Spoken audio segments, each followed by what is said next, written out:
안녕하세요. 축구 터는 남자 야진입니다. 수원의 부진이 길어지고 있습니다. 2022 K리그1 8라운드 경기에서 전북을 만나 0대1로 패배했는데요. 이로써 수원은 6경기째 승리를 거두지 못했습니다. 지난 시즌 후반기부터 이어지고 있는 수원의 부진은 좀처럼 끝날 것처럼 보이지 않는데요. 기간을 확장해보면 지난 9개월 동안 거둔 승리는 단 4번에 그치고 있습니다. 이번 영상에서는 전북전을 통해 수원의 축구가 답답해진 이유에 대해 알아보도록 하겠습니다. 박건하 감독은 일관되게 3-5-2 시스템을 고수하고 있죠.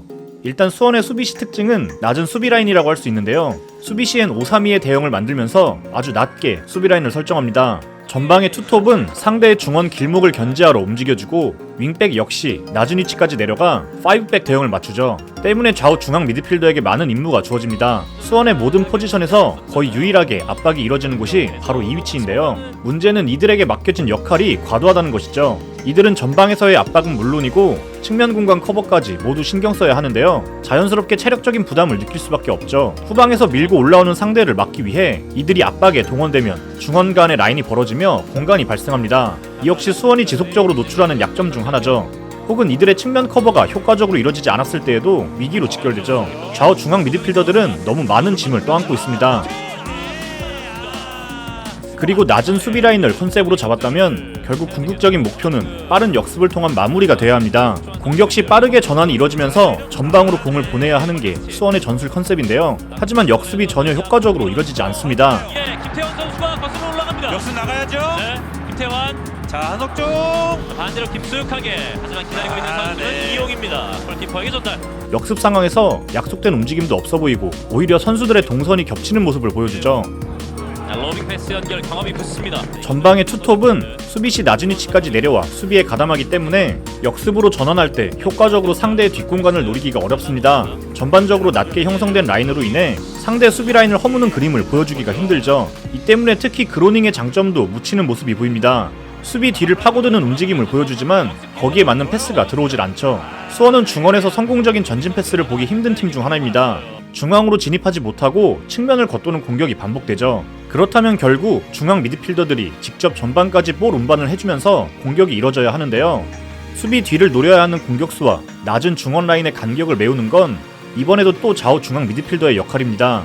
하지만 그러기 위해선 기동력과 전진 능력, 거기에 체력까지 모두 갖춰져야 하는데 지난해 고승범의 입대 이후 현재 수원 스쿼드에 이걸 해줄 수 있는 선수가 있는지는 의문입니다. 결국 정상빈이나 고승범과 같은 선수 개인의 능력으로 전반까지 볼을 운반하지 못한다면 수원의 역습은 위력을 발휘하기 힘들다는 얘기인데요. 결론적으로 수원의 역습이 애를 먹는 이유는 볼을 탈취해내는 위치와 공을 보내야 하는 목적지 간의 거리가 너무 멀다는 점이죠. 나갈 때 걸립니다. 마지막에 백승호 라인이 조금 약하다는 느낌을 받기 때문에 후방을 내려서 이렇게 수비 성공 이후 전북은 하프라인 뒤에 수비가 3명만 남아있는 상황인데 수원은 이곳으로 공이든 사람이든 빠르게 보내질 못하죠. 이 역시 좋은 역습 기회였지만 벌어진 간격으로 인해 무의미한 패스가 나올 수밖에 없었던 장면입니다. 수원에게 필요한 건 바로 이런 공격입니다. 전진 패스를 통해 간결하고 빠르게 전방으로 보낸 뒤 마무리까지 이어지는 것인데요. 하지만 이게 가능했던 것도 결국 수비에 성공한 위치가 높았기 때문이죠. 공격수들은 박스 가까이에서 공을 받을 수 있었고 좋은 타이밍에 전진 패스가 들어갔습니다. 지공 상황에선 수원의 단점이 더욱 명확하게 드러납니다. 수원을 상대하는 팀들의 공통적인 특징이 있는데요. 일단 원볼란치로 출전하는 수원의 미드필더를 견제하며 원활한 공격 전개를 막아서죠. 이후 좌우 윙백을 상대로 강한 압박을 가져갑니다. 수원은 공격 시 윙백에게 맡겨진 역할 역시 너무 많다는 점이 있는데요. 이들은 후방에서 측면 빌드업도 책임져야 하고 높이 전진하며 상대 측면 공간을 장악한 뒤 크로스까지 해줘야 합니다. 수원 공격이 가장 잘 풀릴 때는 이기재와 김태환의 폼이 살아있을 때인데요. 결국 윙백의 과부하로 이어집니다.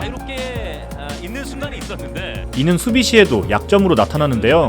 상대가 측면 파이널 서드 지역으로 진입했을 때 크로스 허용 비율이 너무 높습니다. 수원은 이날도 무려 19개의 크로스를 허용했는데 물론 리그 내에서도 크로스 공격을 적극적으로 시도하는 전북을 상대했다는 걸 감안하더라도 유독 이에 대한 방어가 허술해 보이죠. 상대는 측면에서 너무 쉽게 박스 안으로 공을 투입합니다. 게다가 3백의 한자리를 맡고 있는 박대원은 상대팀들의 공략 포인트 중 하나인데요. 눈에 띄게 제공권에서 약점을 보이기 때문이죠. 상대팀들은 공중볼을 병합시켜야 하는 타이밍이 왔을 때 선택하는 위치는 바로 박대원이 있는 곳입니다. 이 같은 포인트는 후반전 구스타브가 들어온 이후에 더욱 두드러지죠. 전북이 만들어낸 결승골 과정에서도 공중볼 경합에 참여하지 못하는 박대원의 역할은 애매해 보였습니다. 수비 라인에 명확한 공략 대상이 있다는 점은 결코 반갑지 않은 일이죠. 김진규 1대0 앞서가는 전북 현대입니다. 수원은 올 시즌 단 1승만 거두면서 리그 순위표 아래에 자리하고 있는데요. 박건하 감독의 과감한 전술적인 결단이 필요해 보이는 상황입니다. 수원의 다음 상대는 최대 라이벌 서울. 서울과의 슈퍼매치 결과는 박건하 감독의 거취를 결정하게 될 중요한 분수령이 될 것으로 보입니다. 시청해주셔서 감사합니다.